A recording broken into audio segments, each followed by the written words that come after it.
Hello, ഇന്ന് തനിച്ചൊരു ഷോപ്പിങ്ങിന് ഇറങ്ങിയതാണ് കേട്ടോ. വേറെ എങ്ങോട്ടുമല്ല, ഇവിടെ ആർമീൻ്റെ ക്യാൻറ്റീനിലോട്ടാണ്.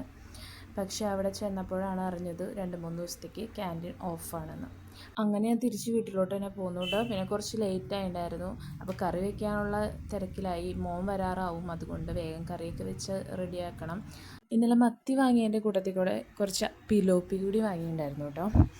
മോനിവിടെ ഇങ്ങനെ മുള്ളുള്ള മീനുകളൊക്കെ കുറവേ കഴിക്കുള്ളൂ. അവൻ മുള്ള് മാറ്റി കഴിക്കാൻ അവന് ഭയങ്കര മടിയുമാണ്. പിന്നെ മാറ്റിയിട്ട് കൊടുത്താലും അത് മുള്ള് തടയണമെന്ന് പറഞ്ഞിട്ട് കഴിക്കില്ല.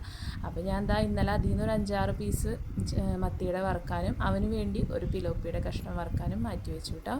ഇനി ബാക്കിയുള്ള പിലോപ്പീനെ ഫ്രിഡ്ജിലോട്ടും വെച്ചു. പിന്നെ കറി വയ്ക്കാനായിട്ട് ഞാൻ 2 തല കഷ്ണങ്ങളും കുറച്ച് 2 നടുകഷ്ണവും എടുത്ത് വെച്ചിട്ടുണ്ടായിരുന്നു കേട്ടോ.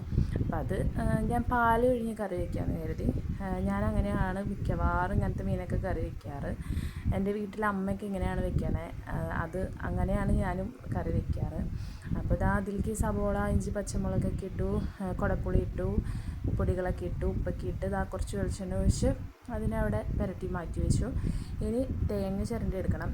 അപ്പോൾ തേങ്ങ പൊട്ടിച്ച് ചിരണ്ടി അതിൻ്റെ പാലൊക്കെ എടുത്തു. ഞാനിവിടെ കറി സെറ്റാക്കി അടുപ്പത്ത് വെച്ചിട്ടുണ്ട് കേട്ടോ. ആ സമയം കൊണ്ട് ഞാൻ ഇൻഡക്ഷനിൽ കുക്കറിൽ ഇന്നലത്തെ ചോറ് കുറച്ച് ബാക്കിയുണ്ടായി, അപ്പോൾ അതിനെ തിളപ്പിച്ച് വിട്ടാൻ വെച്ചു. പിന്നെ കുറച്ച് അടിച്ചു വാരലും തുടയ്ക്കലൊക്കെ ഉണ്ടായിരുന്നു. അതൊക്കെ കഴിഞ്ഞ് വന്നപ്പോഴേക്കും നമ്മുടെ ചോറും കറികളും എല്ലാം റെഡി ആയിട്ടുണ്ട്. അപ്പോൾ ഇന്നത്തെ വീഡിയോ ഇത്രയേ ഉള്ളൂ. പിന്നെ നിങ്ങളുടെ വിശേഷങ്ങൾ എന്തൊക്കെയാണെന്ന് പറയണേ. Okay, by.